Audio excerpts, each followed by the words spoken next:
Hello, this is Lady Boulay, and I hope you're having a lovely day. Thank you for your support. Thank you for subscribing to the channel. Thank you for your comments, and thank you for your thumbs up. Thank you for all you do to support the channel. And yes, we are commanded to love one another, whether we want to or not, or whether we agree with each other or not.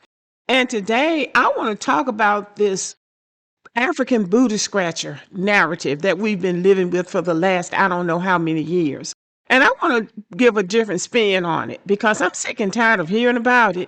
And I think some of y'all are too who have heard about it. So hear me out.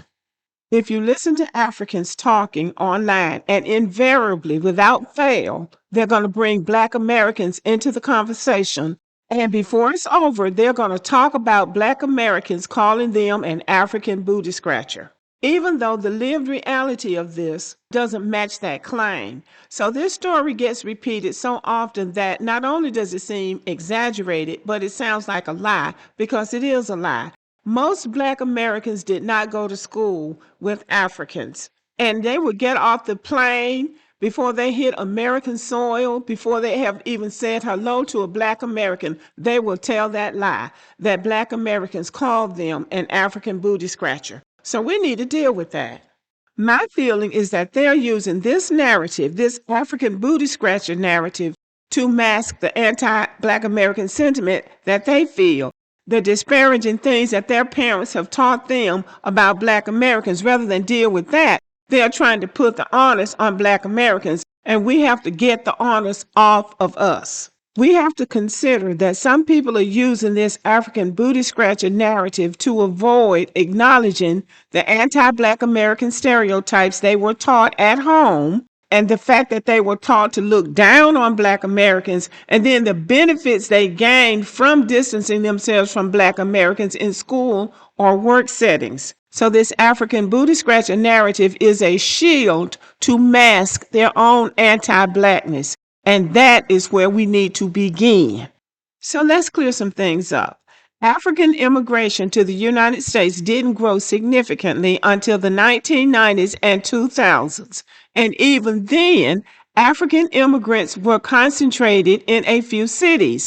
Most Black Americans lived in communities with other Black Americans. Many schools had 0 African immigrant students. So the idea that every African kid was bullied by Black Americans doesn't line up with demographic reality. That doesn't mean no one was teased. Kids tease each other. But the scale of the narrative doesn't match the scale of actual contact. So again, they're lying. So this is what seems to be happening. Some African immigrants or children of immigrants adopt Black American culture heavily, and we know this is true. Yet, some of them simultaneously repeat negative stereotypes about Black Americans, and the booty scratcher story becomes a way to justify that contradiction.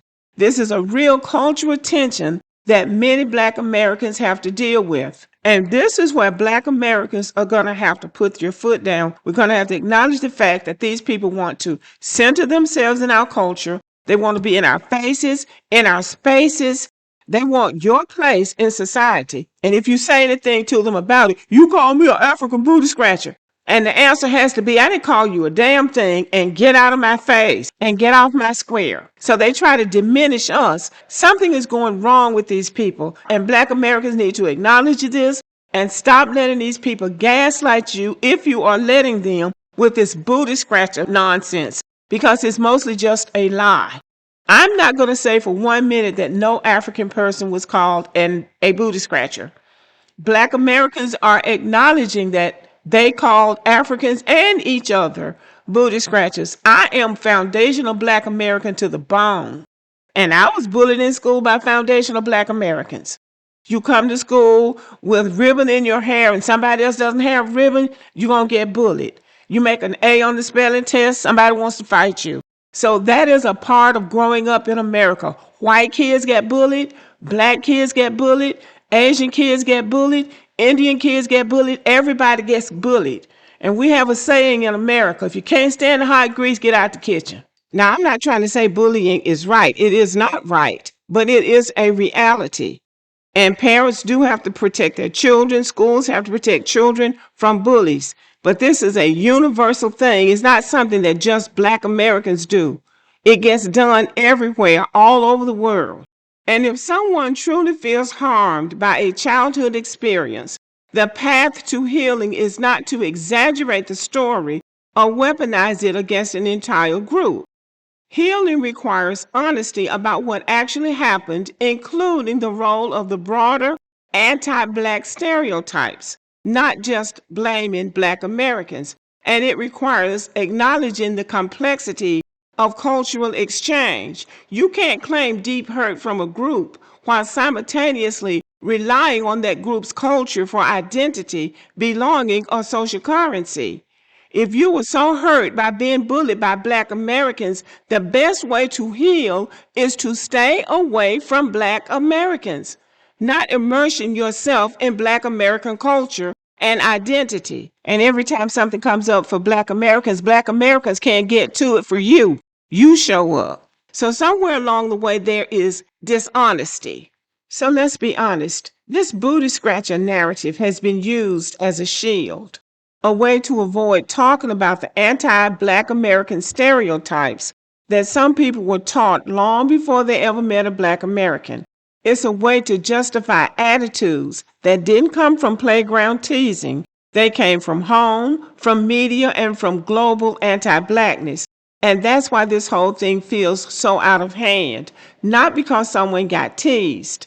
That happens to all of us. But because the story has been inflated into a cultural weapon, a way to paint Black Americans as uniquely cruel while still consuming Black American culture, slang, music, style, and identity like it's oxygen.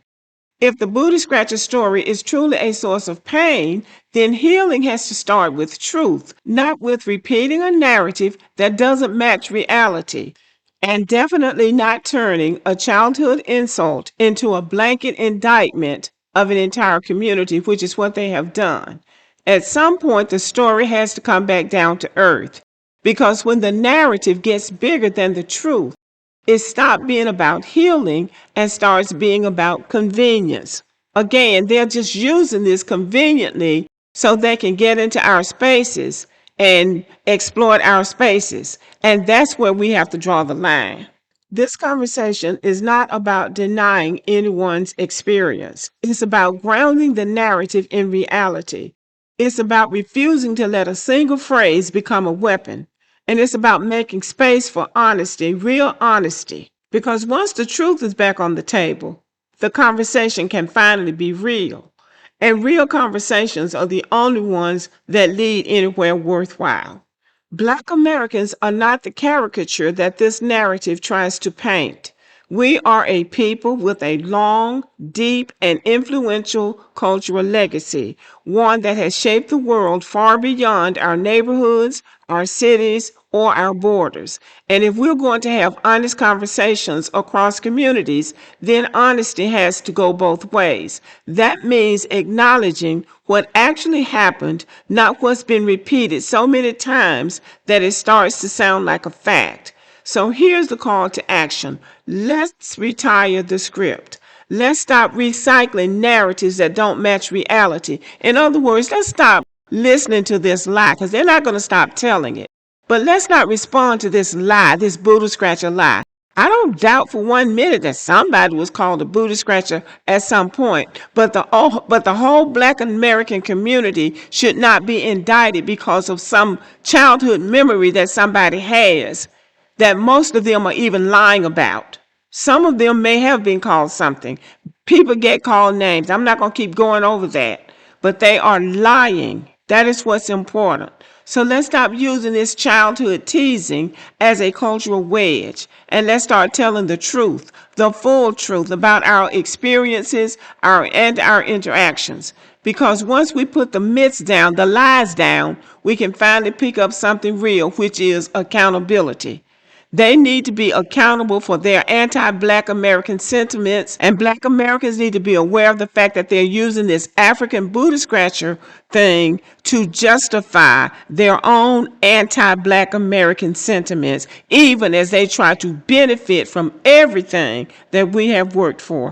Call these people out and do not let them gaslight you. Okay, y'all, thank you for listening. Let me know what you think about this. Give me a thumbs up and have a good evening.